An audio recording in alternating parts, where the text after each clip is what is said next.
Buenas noches, estimado docente. La saluda el alumno Ever Hamlet Jiménez Pacheco. A continuación paso a exponer mi trabajo. El rol del juez en la interpretación del derecho a la muerte digna. Reflexiones sobre el caso de Ana Estrada. A continuación, una breve introducción. Ana Estrada, peruana, diagnosticada con polimiositis, una enfermedad incurable y degenerativa, enfrenta un sufrimiento físico extremo e irreversible. Debido a la gravedad de su condición y a la imposibilidad de mejorar su calidad de vida, Ana solicita el derecho a la eutanasia para mejorar, poner fin a su sufrimiento de forma digna. Sin embargo, el artículo 112 del Código Penal peruano, que tipifica el homicidio piadoso como delito, impide que ella pueda acceder a este derecho de manera legal. Resumen del contenido. El caso de Ana Estrada destaca la falta de legislación clara sobre la eutanasia en el Perú, lo que genera un dilema jurídico al entrar en conflicto con los derechos fundamentales de los pacientes, como la dignidad humana y la autonomía personal. La aplicación del artículo 112 del Código Penal, que tipifica el homicidio piadoso como delito, limita el derecho de Ana a decidir sobre su propia muerte, a pesar de su sufrimiento extremo.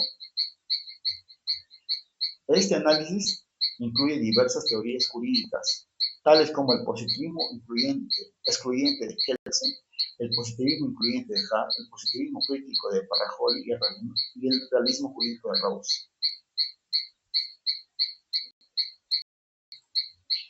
Positivismo excluyente de Hans Kelsen. El positivismo excluyente de Hans Kelsen sostiene que el derecho es un conjunto de normas objetivas que deben aplicarse tal como están, sin tener en cuenta influencias externas como la moralidad o los principios éticos.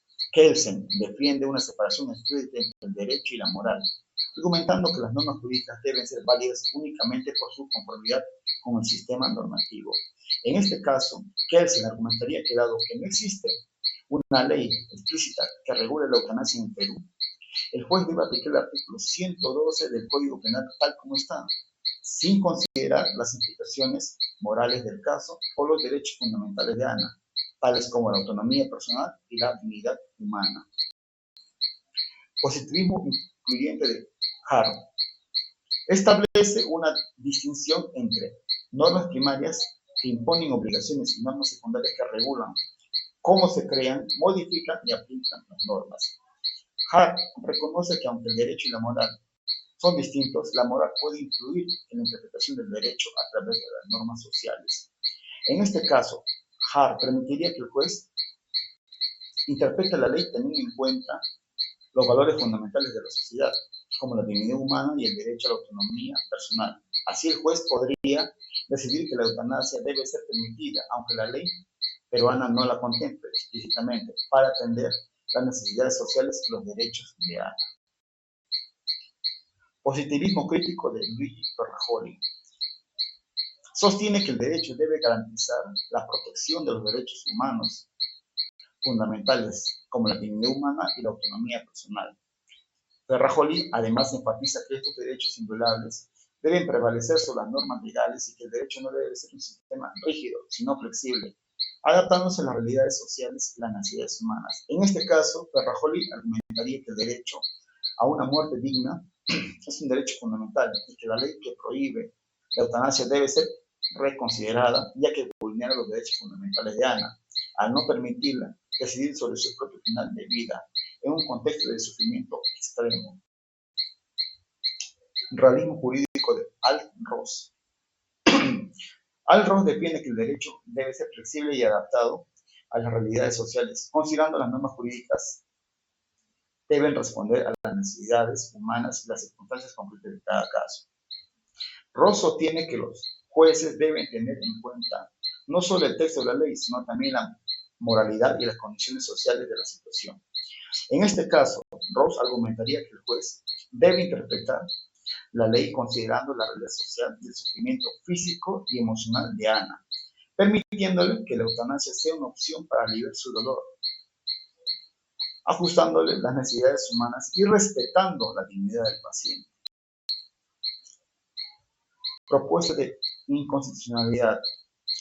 Se propone que el artículo 112 del Código Penal se ha declarado inaplicable en el caso de Ana Estrada, ya que vulnera derechos fundamentales, tales como la dignidad humana y el derecho a la autonomía personal.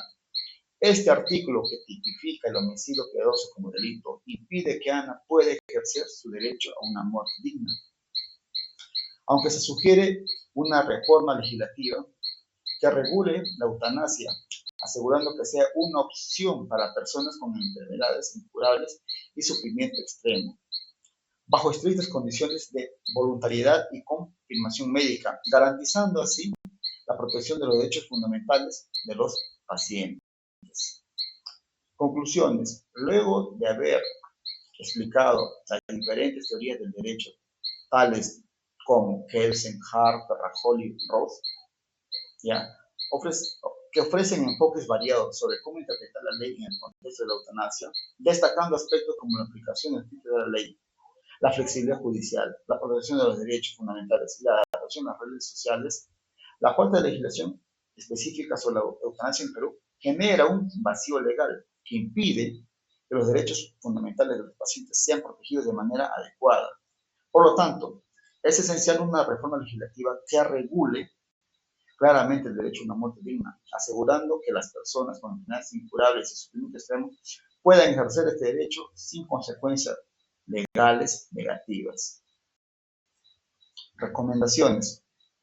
Es fundamental una reforma legislativa que regule la eutanasia, permitiendo que las personas con enfermedades incurables puedan optar por una muerte digna sin temor a ser penalizadas.